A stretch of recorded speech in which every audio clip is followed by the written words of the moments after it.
ओम अज्ञानतिमिरान्धस्य ज्ञानाञ्जनशलाकया चक्षुरुन्मीलितं येन तस्मै श्रीगुरवे नमः। श्रीचैतन्यमनोभीष्टं स्थापितं येन भूतले स्वयं रूपः कदा मह्यं ददाति स्वपदान्तिकम्। वन्देऽहं श्रीगुरोः श्रीयुतपदकमलं श्रीगुरून् वैष्णवांश्च श्रीरूपं साग्रजातं सहगणरघुनाथान्वितं तं सजीवं साद्वैतं सावधूतं परिजनसहितं कृष्णचैतन्यदेवं श्रीराधा कृष्णपादान् सहगण ललिता श्रीविशाखान्वितांश्च। हे कृष्ण करुणा सिंधो दीनबंधो जगत्पते गोपेश गोपिकाकांत राधाकांत नमोस्तुते। तप्त कांचन गौरांगी राधे वृंदावनेश्वरी वृषभानुसुते देवी प्रणमामि हरिप्रिये। वाञ्छाकल्पतरुभ्यश्च कृपा सिन्धुभ्य एव च पतितानां पावनेभ्यो वैष्णवेभ्यो नमो नमः। जय श्री कृष्ण चैतन्य प्रभु नित्यानंद श्री अद्वैत गदाधर श्रीवास आदि गौर भक्तवृंद। हरे कृष्ण कृष्ण कृष्ण हरे हरे, हरे राम राम राम हरे हरे, हरे कृष्ण कृष्ण कृष्ण हरे हरे, हरे राम राम राम हरे हरे, हरे कृष्ण कृष्ण कृष्ण हरे हरे, हरे Ram Ram Ram Hare Hare. So Hare Krishna, dear devotees. This is the 7th session on our series of Gajendra, and I really want to thank all the devotees for kindly joining in. Everyone joins in from different parts of the country, but we're all joining at the same time, keeping Srila Prabhupada's Srimad Bhagavatam as our central focus of discussion. I am very grateful to the devotees who are organizing this. In fact, the devotees who gave the seed of this thought. And I'm very grateful for everyone, all the devotees joining in and supporting this broadcast. So today, we have a very interesting topic. I just want to give a brief introduction to what we are going to do today. I've been receiving many messages regarding the Trikuta mountain. So devotees have been messaging about queries regarding the Trikuta mountain, the exact geographical positioning in the universal cosmos. Where is the Trikuta mountain found? Where is this pastime of Gajendra taking place? We say that the Trikuta mountain is surrounded by the milk ocean. Which milk ocean is this? Because the Srimad Bhagavatam has mentioned about the milk ocean a few number of times. As we see, there are different references, and in different references there are different contexts of the milk ocean. Like, for example, the milk ocean has been once described in the 4th canto, very specifically canto 4, chapter 9, text 1, where Prabhupada says, he mentions about the milk ocean briefly in the translation, in the purport. That is the context. We also see that canto 4, chapter 9, text 25, the same chapter, Prabhupada has mentioned very clearly about the Shweta Dvipa, the ocean of milk. So that is the abode of Karana Udakashayi Vishnu. Please forgive me, Kshira Udakashayi Vishnu. And also we have mentioned about the churning of the milk ocean, where we see again the use of the word milk ocean. And then we see in the 8th canto the pastime of Gajendra, where the pastime unfolds with the ocean of milk again. So there has been multiple usage of this word, and we want to spend some time understanding where it is, because I've received many messages asking the positioning of the milk ocean. I know it is going to get a little technical, but I just want to facilitate the query of the devotees who have been asking, including some very close friends and relatives who have asked for it. Their question is not so much about what qualities of Gajendra invoked the mercy of Krishna, because we haven't even started there. Since it's a very detailed discussion and study of Srimad Bhagavatam, for the fact that we are all tethered to one side of the house, completely closed down, all the activities are shut down. So it's a very detailed study of the Srimad Bhagavatam. So thanks to that, we have enough time to get into these details. So I just want to read some sections, because some people may have this question that what is the need of getting into all this technical details about where the milk ocean is, where is the Trikuta, why do you even have to know? Just move on with this story. But it's interesting that on the 27th of April, 1976, Srila Prabhupada wrote a letter to Bhakti Swarup Damodar Maharaj, who was Swarup Damodar Das then, and I want to read the letter. Prabhupada says, now our PhDs must collaborate and study the 5th canto to make a model for building the Vedic planetarium. My final decision is that the universe is just like a tree with root upward. Just as a tree has branches and leaves, so the universe is also composed of planets which are fixed up in the tree like leaves, flowers, fruits, etc. So now all you PhDs must carefully study the details of the 5th canto and make a working model of the universe. If we can explain the passing seasons, eclipses, phases of the moon, passing of day and night, etc., then it will be a very powerful propaganda. So Prabhupada actually wanted to collaborate and systematically synthesize the scientific community with the science given in the spiritual pages of the Srimad Bhagavatam. And this is why we know of the famous Temple of Vedic Planetarium, the TOVP project, because Prabhupada wanted that in Mayapur. Also, Prabhupada always spoke about the systematic study of Srimad Bhagavatam going from Canto 1 to Canto 5 to Canto 10, with 1, 2, 3, 4 done systematically. The reason for that is when we go through the 5th canto systematically, then one relishes the 10th canto even higher, because with the greatness of Krishna's creation being understood, the sweetness of Vrindavan Leela can be relished to greater depths. Otherwise, someone just jumping into the 10th canto and relishing Krishna eating dirt, either one, they could become very they could take this pastime for granted. They would think, oh, Krishna is eating dirt like any other child, so they could consider Krishna to be a mere child. Or other, they could hear these pastimes, have some sentimental emotions for some time, and then still just walk out without substantial cleansing of the heart, because they don't take spiritual steps to take to the process of bhakti. But however, Siddhanta Baliya Chitte na kar alas, iha hoite Krishna lage sudrida manas. When one goes through the philosophy of the Srimad Bhagavatam, especially given in the 5th canto, then one is amazed. One is really amazed as to how great God is and how insignificant we are. And in that mode of natural humility and appreciation and awe and reverence of Krishna's position, one can call out with all one's heart, with faith, without any doubt of God's existence. Also, we see in Canto 2, Chapter 7, Text 53, this has been mentioned in a very beautiful verse of Srimad Bhagavatam. Mayam varanayato mushya ishwarasyanumodataha shrunvataha shraddhaya nityam mayayatma na muhyati. I read the translation for this verse. If the jiva constantly describes Krishna's illusory energy, which is Maya, in relation to the Lord, remembers this energy and hears about this energy with proper faith, he will not be bewildered by Maya.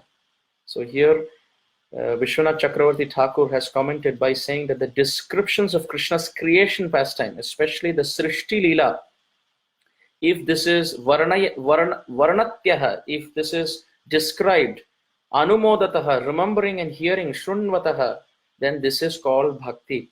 And by hearing about Krishna's Srishti Leela, or his creation pastime, one will not be bewildered by Maya, because the pastimes of the Lord with respect to Maya are not Maya, but transcendental. So in this way, there are many quotes to understand this take. So for those who are hearing and joining in, we see many devotees have joined in online. Good evening, joining here from Atlanta, Georgia, is Amarendra Das at your service at 7th session of Gajendra Lila series. And we are just building up to the introduction of today's talk, as some devotees and some other members have asked this question about the exact positioning of the Trikuta mountain and the Milk Ocean. So we will dedicate today's talk at least a considerable amount of time understanding this.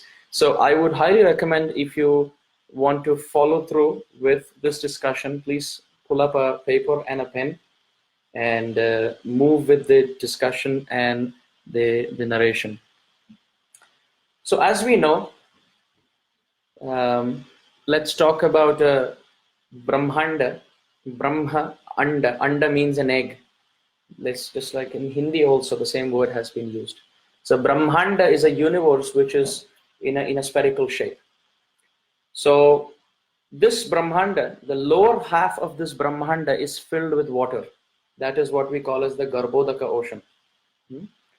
And there are many details. I am not going to get to all of that because it is beyond human scope to first of all understand, and secondly, after understanding, explain, and thirdly, after explaining, understand what has been explained. So we'll just keep it very simple to what we are discussing. So in a spherical in a spherical shape of the Brahmanda, the lower half is filled with water of the Garbhodaka ocean, and we can imagine a lotus flower. There is a stem of a lotus flower, and there is a leaf of the lotus flower. Now the 5th canto Bhagavatam describes the leaf to be Pushkara Patram. Pushkara Patram means the lotus leaf. This leaf that you see is, you can understand, just like in a pond in this world, we can see a lotus flower with a leaf on the surface of the water. So that leaf is a Pushkara Patra. It's a flat surface. Now that leaf is what we call as the Bhumandala. Now in Sanskrit there are different terms and they unfortunately don't have an English equivalent. In English, all these terms can have only one word, that is earth. So when Prabhupada translates also, whether it is Jambu Dvipa, whether it is Bharata Varsha, whether it is Bhu Gola, Bhu Loka, Bhu Mandala, for all of this Prabhupada translates it as earth. So sometimes while reading it could be confusing, but the reason why Prabhupada translated it as earth is because English unfortunately doesn't have equivalent words like Sanskrit. So Sanskrit is a very rich language. It is called as Deva Vani. This is the mother tongue of the demigods and originating from the Supreme Personality of Godhead, Sri Hari. So this Bhumandala is in the shape of a leaf, the Pushkara Patra. It's in the shape of a leaf. Now what is this Bhumandala? Very briefly we will describe. So this Bhumandala is filled with 7 islands, each of which is surrounded by 7 oceans. In the sense that there is an island surrounded by an ocean, and then there is an island surrounded by an ocean, then there is an island surrounded by an ocean, and all of them are concentric, which means you can imagine the Pushkara Patra, the leaf of the creation that we are discussing here, in a let's say a horizontal cross section that we have to look at. You can imagine the center there is an island, Dvipa. So this is a very interesting word. Dvipa means an island, and Dvi means 2, and Pa means Pipati. So that place which drinks water from both directions, that is called a Dvipa, which means that piece of land which has water on both sides. Or another meaning is Dvi means 2 and Apah means water. So that place where there is water on both sides is called as Dvipa. Or that land which drinks water from both sides is called as Dvipa. So in the center there is a Dvipa, around which there is an ocean on all sides. Then there is another Dvipa extending outward, which is bigger than this one. Then around it there is an ocean. Then around that there is a big Dvipa, then around which there is an ocean. So you can imagine 7 concentric, for our discussion, let's say you can imagine 7 concentric circles. There is one center around which there are 7 circles, one after another. So the innermost Dvipa is called as Jambu Dvipa, around which the ocean is actually a saltwater ocean. Saltwater ocean. So the first island in the concentric circle that we are talking about is called as a Jambu Dvipa, around which the ocean is a saltwater ocean. Now, beyond the saltwater ocean is the second Dvipa. And this second Dvipa is called as Plaksha Dvipa. I am naming all of this for record purpose. They are not needed in this discussion, but just for the sake of recording, we'll name them so that it is properly documented. So the first Dvipa is Jambu Dvipa, around which the ocean is a saltwater ocean. The second Dvipa, beyond the saltwater ocean, is called as the Plaksha Dvipa. Now, Plaksha Dvipa is surrounded by an ocean, which is a sugarcane ocean. Just like Jambu Dvipa, the first ocean is surrounded by a saltwater ocean. The second Dvipa is Plaksha Dvipa, the second island. Dvipa means island. So the second island is surrounded by a sugarcane ocean. Now, beyond the sugarcane ocean is the third island, concentric with Jambu Dvipa and Plaksha Dvipa, and that is called as the Shalmali Dvipa. Shalmali, Shalmali Dvipa. Now, this Dvipa is surrounded by an ocean of sweet liquor. Sweet liquor. Please remember the 4 regulative principles while hearing this. So the sweet liquor ocean around Shalmali Dvipa. Now, beyond the liquor ocean is the fourth Dvipa, the fourth island. This is called as the Kusha Dvipa. Kusha Dvipa. Kusha, Kusha Dvipa. Now, around the Kusha Dvipa on all sides is the ocean made of clarified butter, which is ghee. So for those joining us now, we're just talking about the 7 oceans surrounding the 7 islands on Bhumandala. Just to quickly repeat, they're all concentric, they're all not individually spread out. They're all concentric and they are expanding from inward to going outward. They are increased in dimensions. So if Jambu Dvipa is considered to be X dimensions, the next Dvipa, Plaksha Dvipa, is 2X. The third Dvipa, Shalmali Dvipa, is 4X, 4 times bigger than Jambu Dvipa. Now, the fourth island we spoke about is Kusha Dvipa. And Kusha Dvipa is surrounded by ghee. Now, Kusha Dvipa, if Jambu Dvipa is X, Plaksha Dvipa is 2X, 2 times Jambu Dvipa. Shalmali Dvipa is 4 times Jambu Dvipa, 4X. And Kusha Dvipa, which is the fourth concentric island, is 8X. 8 times Jambu Dvipa. Jambu Dvipa is 1X, Plaksha Dvipa is 2X, Shalmali Dvipa is 4X, and Kusha Dvipa is 8X. So you can imagine how vast this creation is. Around Kusha Dvipa, we mentioned, is clarified butter or ghee ocean. Now the fifth island from Jambu Dvipa outward is called as Krauncha Dvipa. Please remember this term. This is very, very important. Krauncha Dvipa. Krauncha. Krauncha Dvipa. Dvipa means island. Please note Krauncha Dvipa. This is the most important term for our discussion at the moment.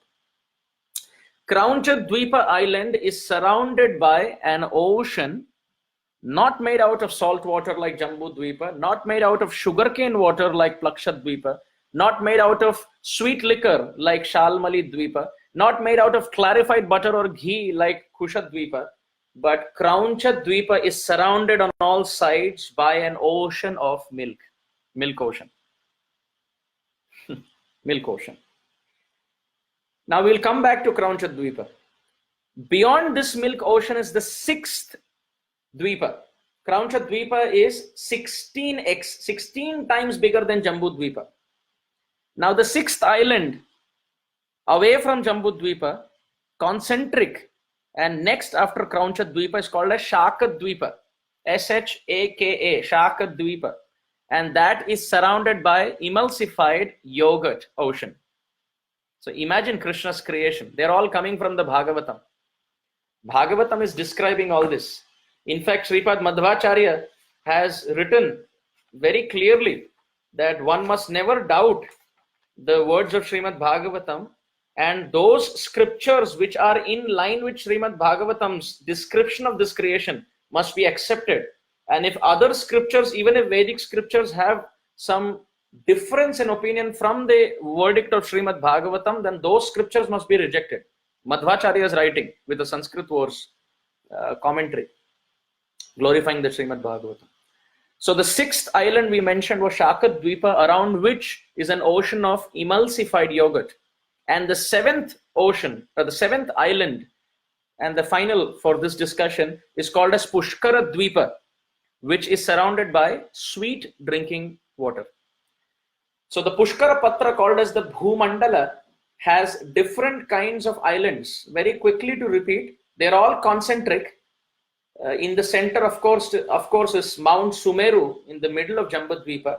That is in the center of the Bhumandala that we are talking about. So the first island around it is Jambudvipa. Jambudvipa is X dimensions. Now what that X is, we will not get into the mathematical calculation.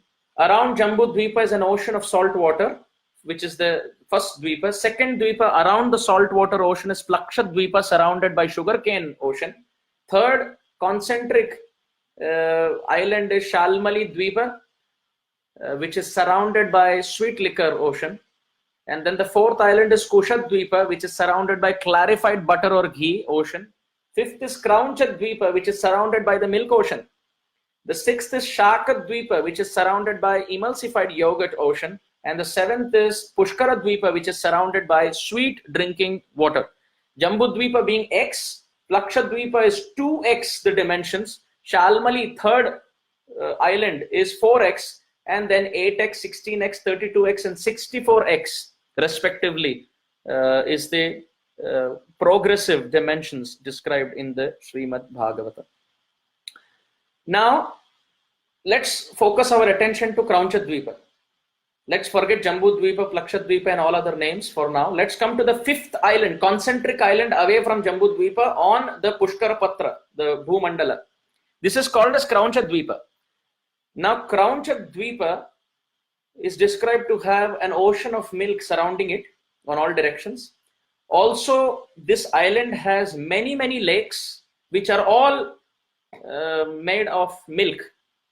So there are other ingredients also, but majority of the lakes are found filled with milk, apart from the ocean of milk which is surrounding. Also, this Krauncha Dvipa has many mountains, and there is actually a history to this Krauncha Dvipa. In the Aranyakanda of the Ramayana, this has been described when Ramchandra met with Agastya Muni's disciple. Agastya Muni's disciple would speak to Ramachandra about the glories of their Gurudev Agastya, and about how Agastya Muni traveled in so many places in this creation with his wife. At that time, in that description, that disciple of Agastya Muni tells a very beautiful story documented in the Aranyakanda of the Ramayana, where it is described that when Agastya Muni and his wife were traveling through the mountains, at that time there was a demon by the name Kraunchasura or Krauncha Rakshasa, and he was a very illusory demon, which means he would play with illusions. So Kraunchasura or Krauncha Rakshasa had made illusory caves and had made illusory storms, hailstorms, so that whoever comes there affected by the illusory hailstorms would end up taking shelter of the illusory cave, and then Kraunchasura could eat them. So the same thing happened with Agastya Muni and his wife. Agastya Muni was crossing through these mountainous ranges, which was not called Krauncha Dvipa then. He was crossing through these mountainous ranges in this island. And at that time, being affected by the illusory hailstorm, he, along with his wife, took shelter of the illusory cave. When he entered the cave shut and closed. So Agastya Muni immediately understood that this is a trick, this is a spell of illusion by a demon. So Agastya Muni could, through his mystic potency, he invoked the demon Kraunchasura, who was hiding, and Agastya Muni cursed him. Agastya Muni said that you are acting very foolishly. You are acting very dull-headed because you are creating all these false caves and you want to eat these travelers. You are actually very lazy. Instead of going and hunting your own food, you are making arrangements so that the other person makes mistakes. So you're acting very dull, manda, ati manda in fact. Therefore, I curse you to become a mountain. I curse you to become a mountain. So Kraunchasura fell at the feet of Agastya Muni and he said that you are cursing me, O sadhu, but sadhus are supposed to be very merciful. So please try to adjust this curse. So our Agastya Muni felt little compassion and he blessed Kraunchasura that although the curse has been pronounced, you are going to become the mountain, but the adjustment that I make is that when Kartikeya, the brother of Lord Ganesha and the son of Lord Shiva, when Kartikeya comes and attacks this mountain, so Kraunchasur becomes Krauncha mountain, very famous Krauncha mountain in Krauncha Dvipa. So when Kartikeya comes and attacks this mountain, that is when you will give up your mountain body and you will get liberated. Before that, you have to do this austerity of taking this curse and becoming the mountain. So Kraunchasura agreed, and because of that curse, Kraunchasura became Krauncha mountain. And not just that, the whole Dvipa became Krauncha Dvipa after this famous pastime. And the story continues how Kartikeya later in time, he comes and attacks the Krauncha mountain. And all the vegetation and all the food, everything, the waterfalls, the flowers, the fruits, the vegetation for the residents there, it gets affected. So all of them take shelter of Varun Dev. Varun Dev, they take shelter of Varun Dev and say that we are actually struggling. So Varun Dev is in charge of the water bodies. So they take shelter of Varun Dev to say that water is life. Apart from water, we have nothing else because all the vegetation is finished. So, O Varun Dev, please kindly give us shelter and help us fight Kartikeya. So all the residents take shelter of Varun Dev, and Varun Dev battles Kartikeya and he protects all the residents there. So by the attack of Kartikeya, the mountain, the demon Kraunchasur gets liberated. He finds his original form, but the name Krauncha mountain peak, mountain ranges, and the name Krauncha Dvipa for the island becomes eternal. So Kartikeya gets defeated, he goes back, Varun Dev becomes victorious, all the residents, they rejoice, and they pronounce Varun Dev as the presiding deity, the worshipable deity for all of them. So this point has to be noted because ahead in our discussion, we will use this piece of information again. So now the question is, we spoke about the Krauncha Dvipa and we spoke about the milk ocean around the Krauncha Dvipa. Is this the place where Gajendra's pastime has taken place? And the answer is, we cannot say yes for sure, but there is more than 90% probability that this is the place. Why? Because out of the many mountains that are described in Krauncha Dvipa, Trikuta could be one of them. And the reason why we are saying this is because the dimensions of Trikuta mountain described in the Bhagavatam matches with the dimensions, with consistency of other mountains described in Krauncha Dvipa. Also, we find the interesting thing is that, so basically the dimension that we are talking about is 10,000 yojanas that we previously mentioned, and the breadth and the length of Trikuta described in the Bhagavatam matches with the mountainous peaks mentioned in Krauncha Dvipa.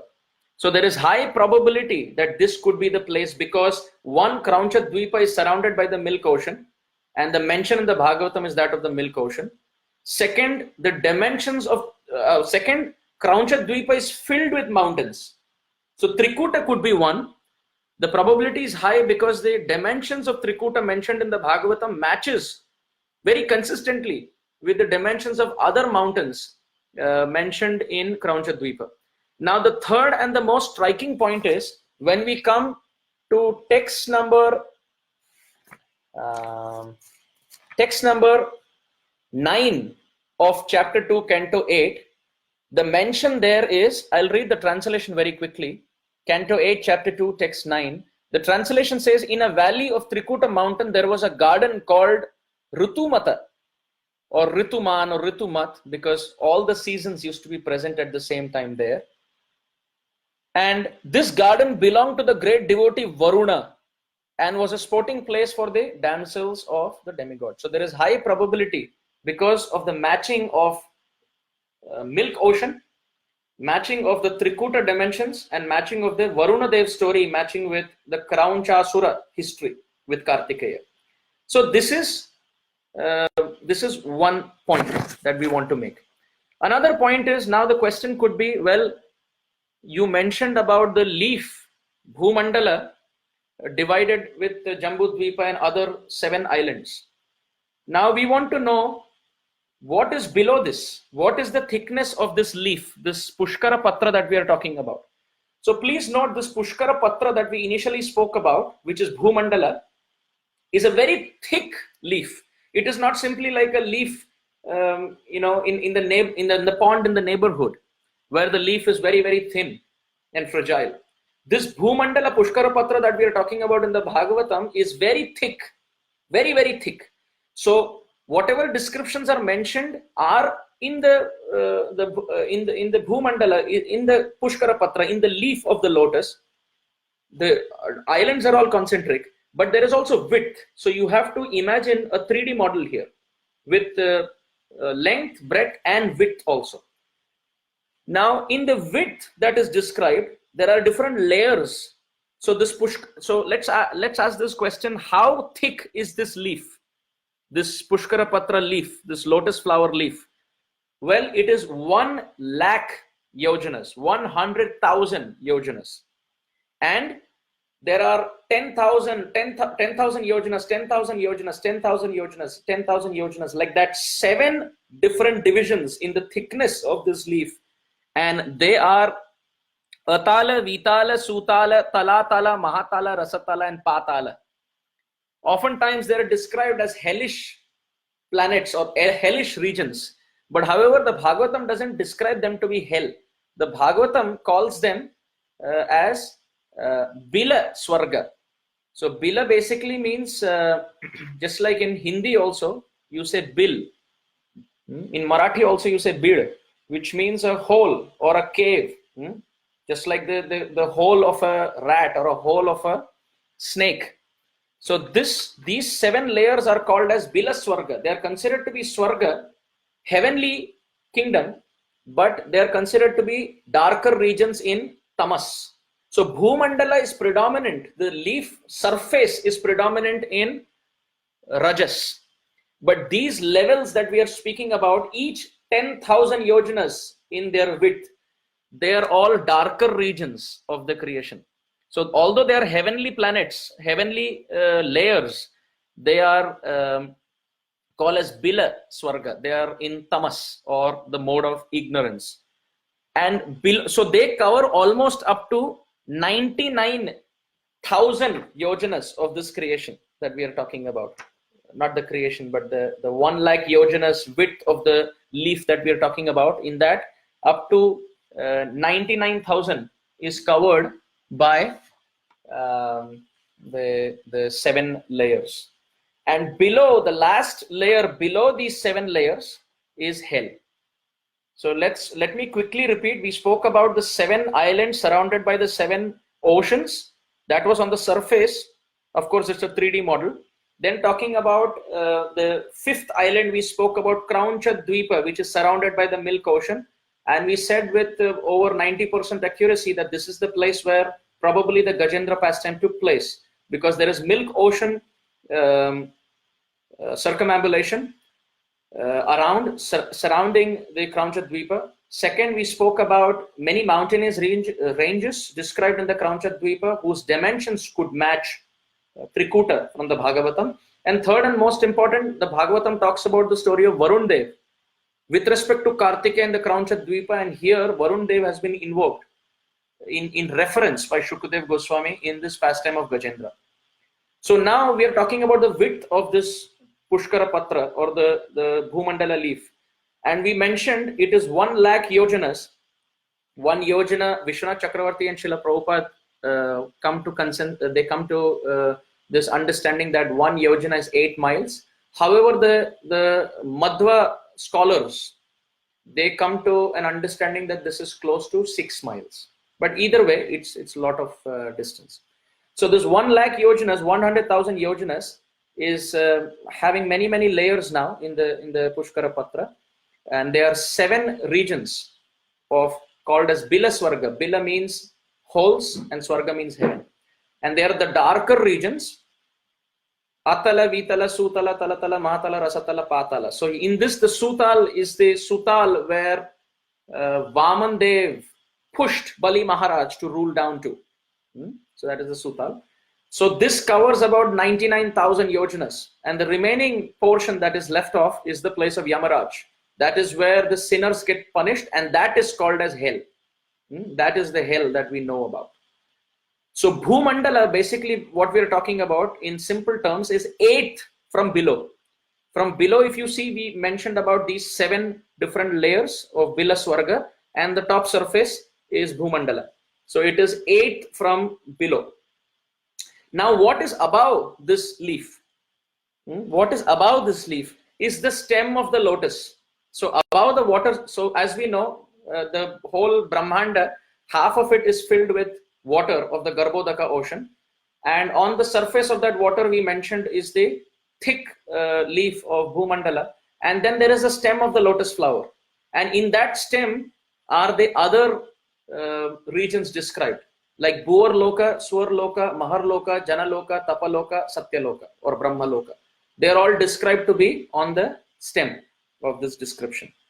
Now, who is living on Bhuvar Loka, above Bhumandala? In Bhuvar Loka are the Kinnaras, the Kimpurushas, the Gandharvas, the Apsaras, the Vidyadharas, the Charanas, the Yakshas, Rakshasas, Bhuta, Preta, Pishacha, all described previously, who come to bathe. So they are all residents of the Bhuvar Loka, which is described very briefly on the stem.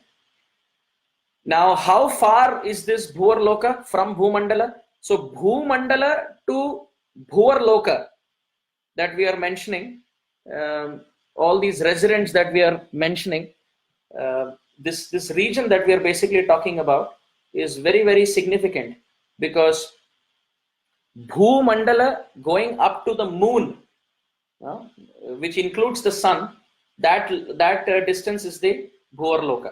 So above Bhumandala going up to the moon, including the sun, that region is the Bhuvar Loka where all these residents live. Now above Bhuvar Loka, from the moon going upwards, like for example, you have residents in Mercury, Venus, Mars, Jupiter, Saturn. Above that you have the 7 rishis, the Sapta rishis. Above that you have the city of Amravati, which is the eternal which is the capital of Indra and the head office, the headquarters of the heavenly kingdom. And above that is Dhruva Loka. So basically, from moon, systematically talking about all these places up to Dhruva Loka is called as the Suvar Loka or the Swarga Loka. And above the Swarga Loka is the Mahar Loka, the Jana Loka, Tapa Loka, and Satya Loka. Satya Loka is Brahma's abode. So I hope this is clear. I described this in brief without other details of dimensions, just so that we get an idea. Just to quickly repeat, about the Pushkara Patra, on the stem we have the Bhuvar Loka, Suvar Loka, Mahar Loka, Jana Loka, Tapa Loka, and Satya Loka. Satya Loka is also called Brahma Loka. Now, how much is that? From Bhumandala up to the moon, including the sun, is the region called as the Bhuvarloka.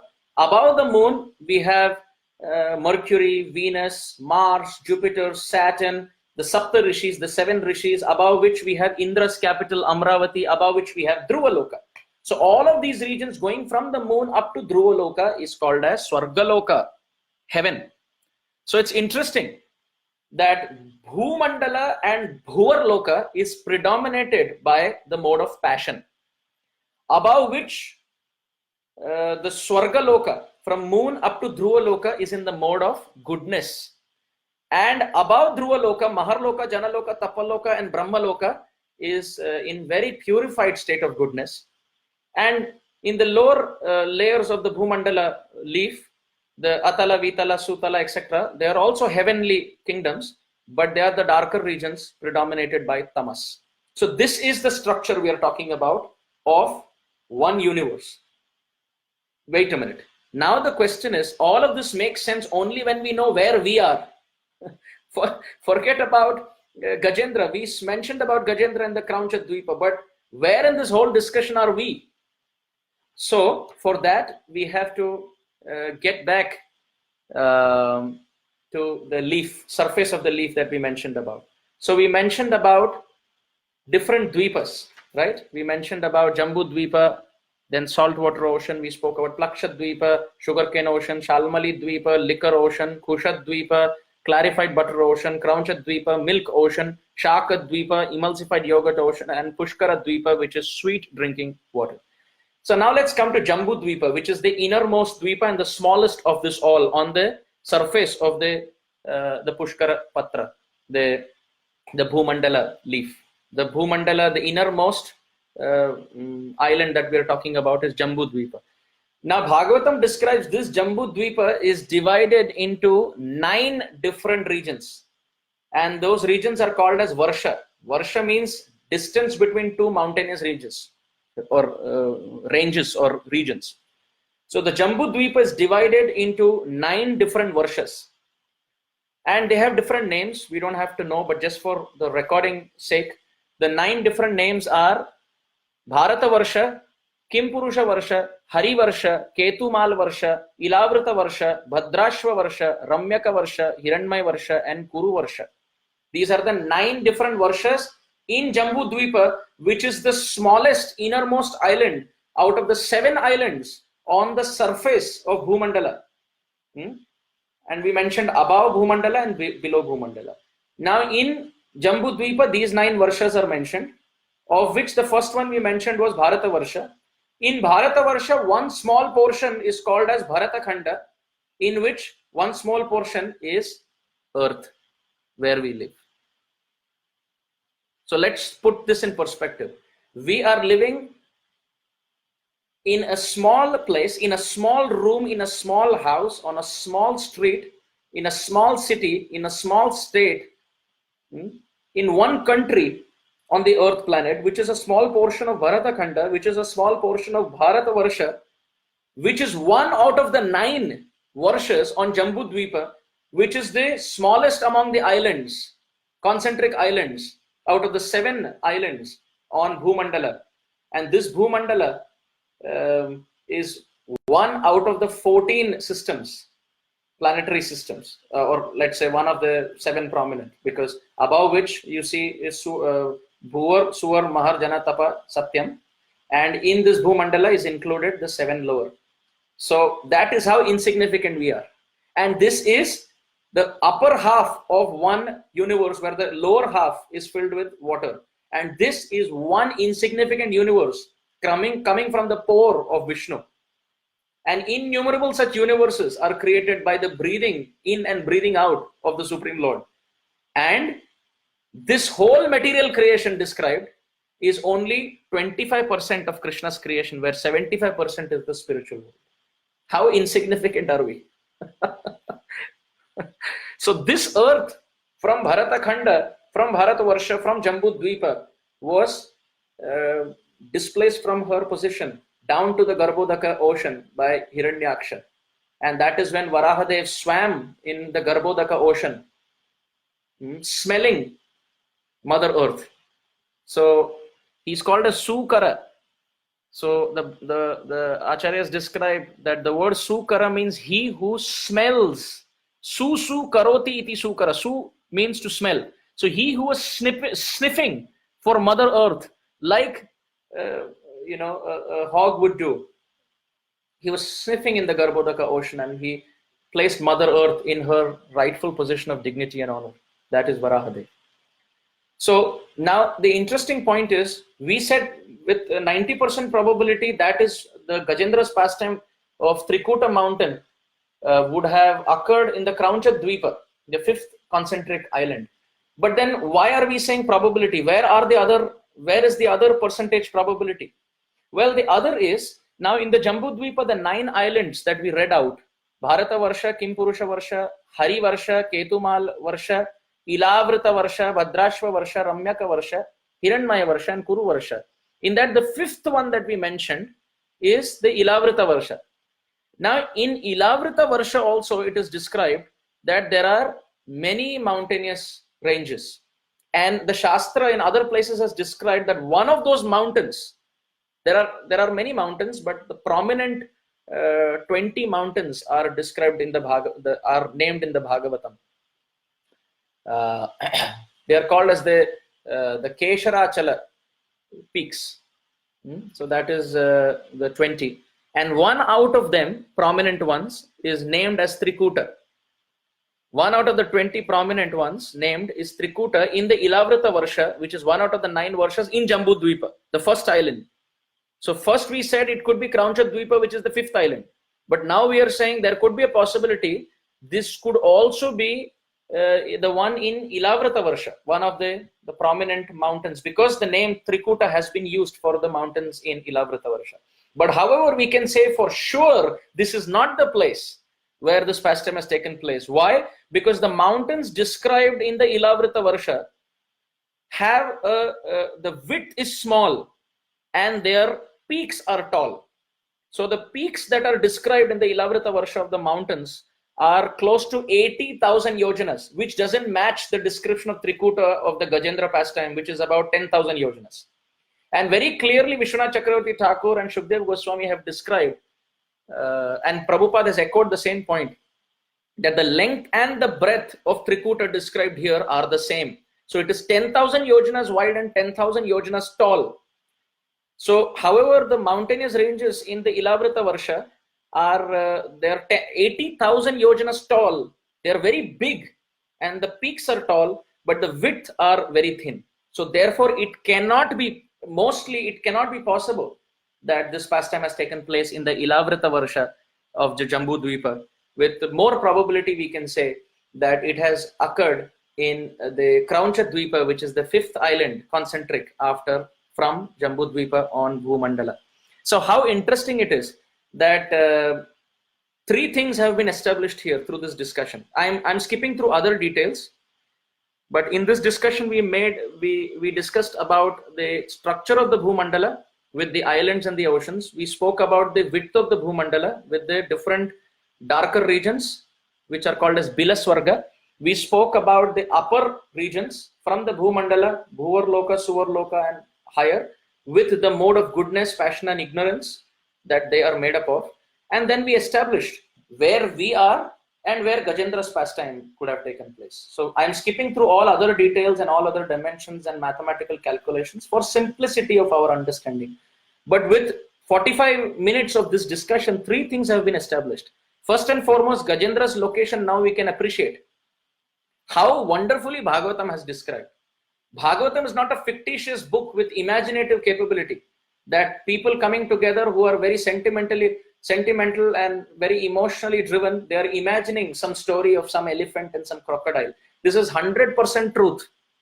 100% truth.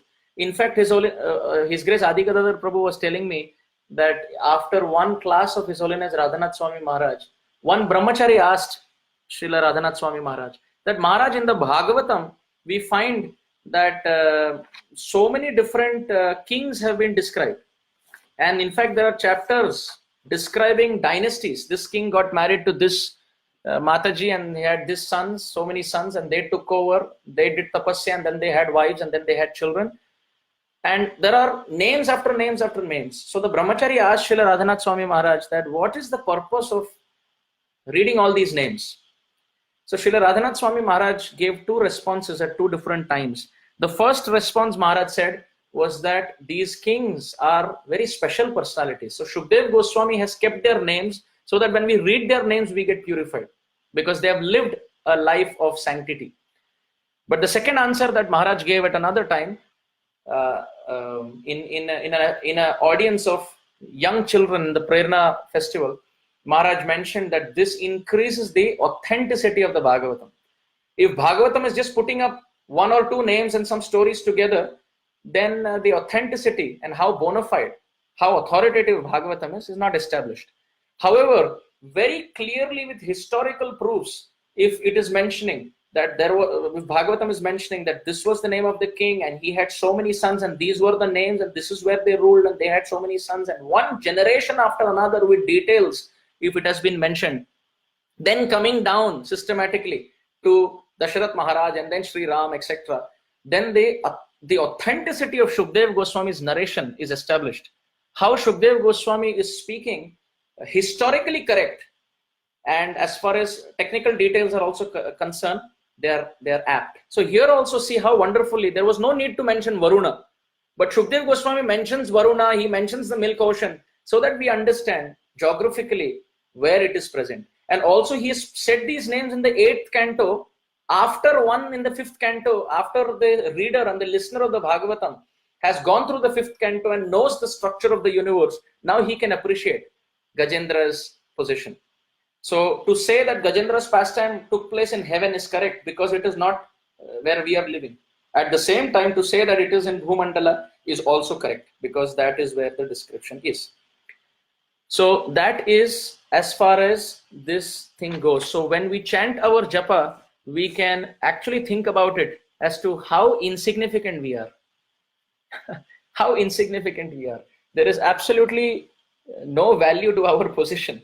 But Krishna is still so merciful. Although we are so insignificant, he, in all of our bodies that we take, lifetime after lifetime, he joins us as the Paramatma, not forgetting a single jiva, not forgetting a single jiva, taking every form, different species. The Supreme Lord is there, making sure that every jiva in every species gets food. Even the fishes get their meal, the birds get their meal, the humans get their meal. So we should have no doubt about surrender. We are very, very insignificant in Krishna's creation. Krishna is very, very great. His creation is unlimited. We cannot even fathom how great his creation is. It is described in the Bhagavatam that he is so great that when the birds in Vaikunta sing about his glories, all other birds stop all their chirping just to hear the glories of their eternal master. The Bhagavatam in Canto 3, chapter 15, text 18 describes Paravatanya Bhrita Sarasa Chakravaka Dyatuha Hamsa Shukatittiri Barhinam Yah Kola Halo Viramate Chiramatra Muchaihi Bringadipe Hari Katham Iva Gayamane. That when in Vaikuntha, that there are so many different types of birds, so many different types. There are pigeons also, there are cuckoos also, there are crane also, there are swans also, there are parrots also, there are butterflies also, there are partridges also, there are peacocks also, and they're all singing, they're all humming their old songs. Kolahala, they're also singing. But as soon as Bringa, a bumblebee, comes and starts speaking Hari Katham, the glory of their Supreme Lord, then Viramate, all the birds stop their singing in humility. And Matra Muchaihi, they want to, whatever has been sung very loudly by the bumblebee, Gayamane, they want to hear that Hari Katha. This is the mood. When we are humble, when we read this creation pastime, Srishti Leela, we understand how insignificant we are, and that our only purpose is to glorify the Master who is maintaining us so lovingly. We are taking energy from him. We are taking food, water, clothing, shelter, education, healthcare from him. We are taking everything from him, including every drop of blood and every breath of life air that we have in our body, to say that God doesn't exist because we cannot see him. How foolish is that? How insignificant we are, and how great the creation is. So therefore, Bhagavatam describes that the only purpose all of us have is to sing about him. Etad hi atura chittanam matra sparsha ichhaya muhuhu bhava sindhu plavo drishto hari charyanu varnanam. Bhagavatam in Canto 1, Chapter 6, text 34 describes that every living being can cross over all their problems and miseries if they continuously glorify the Lord and the Master of this whole creation. So therefore, with this background, in the next 2-3 minutes, let us continue reading the Bhagavatam, and we'll just read the translation of the 8th canto to finish and wrap up the description of this very beautiful Trikuta mountain today, so that tomorrow we can introduce Gajendra to the scene, and we can have Gajendra's presence from tomorrow. So let's move to Canto 8, Chapter 2, text 8 onwards up to text 19. In the next 5 minutes, we can quickly read through. I'll just read the English translations for the sake of time and lesser complexity. Trikuta mountain has many lakes and rivers, with beaches covered by small gems resembling grains of sand. The water is as clear as crystal, and when the demigod damsels bathe in it, their bodies lend fragrance to the water and breeze, thus enriching the atmosphere. So it's interesting that the demigods and the demigoddess, by default, their bodies are very fragrant, very, very fragrant. Not like our bodies. Now, I come from Mumbai, so when we used to commute to school back and forth, we used to take the local trains. And the local trains, for those who have had the experience, will second my thought on this. It's filled with people, and it's filled with people who are all perspiring any time of the day. So it's possible that because of the crowded place and the circumstance, you will have to stick your nose close to somebody's t-shirt or shirt. And that's when we get to know the reality. We are proud of our bodies, but every hole in our body only gives out dirt. Whether it's our eyes, when we wake up, we have to clean our eyes, or whether it's our ears filled with wax, we have to wash our mouth and nose and take our bath. So in this way, our bodies are stinking. They are filled with sweat and perspiration. We may bathe and come out and we are still perspiring. But the demigods and the demigoddesses, the damsels, are very fragrant. And over and above that, in their bodies, they would use different kinds of very nice aromatic fragrance scented oils. They would have kumkum, and they would have sandalwood pulp. So all of this, when they're bathing in the water bodies in the Trikuta mountain ranges, their body fragrance, and also the fragrance of their flower garlands and the fragrance of the sandalwood pulp and their aromatic oils in their body is all let out in the waters. So therefore, naturally, the waters of the area are very fragrant, naturally because of the lotus flowers found there, and then because of the demigod and goddesses, because of their body, and then because of the natural oils and the flower garlands that they have. So the air and the water is very pure. Text 9 to 13, it's all together. Translation. In a valley of Trikuta mountain, there was a garden called Ritumat or Rituman, because all 6 seasons used to be there at the same time. This garden belonged to the great devotee Varuna and was a sporting place for the damsels of the demigods. Flowers and fruits grew there in all seasons. So all shapes, sizes, colors, fragrance, and tastes of fruits and flowers are found not just in a specific season, like we have here, mango is found only during the specific season. And if you want it some other time, you have to have it artificially pumped, or you have to drink some artificial mango juice. But here, they're not seasonal, but they're all seasonal at all times. And there are flowers and fruits which grow there in all seasons. Among them are, so there are many names here. First is Mandara, which is like hibiscus, red hibiscus that we have. Second is Parijata, which is like the night blooming, night flower, the jasmine. The third is Patala. Patala is very close to rose. The fourth is Ashoka, which is reddish in color. The fifth is Champaka. Champaka is yellow. The sixth is called as the Chuta, which is which is green in color, very famously found in Mexico also. You find a lot of those plants.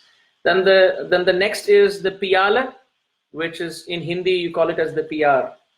Then the next is the panasa or the fanas, which is jackfruit. Then mangoes, and then amrataka. Amrataka are like wild mangoes. They are very famously used in Ayurveda if you have to treat diarrhea or irregular menstrual cycle for women. So in Ayurveda, the amrataka is used.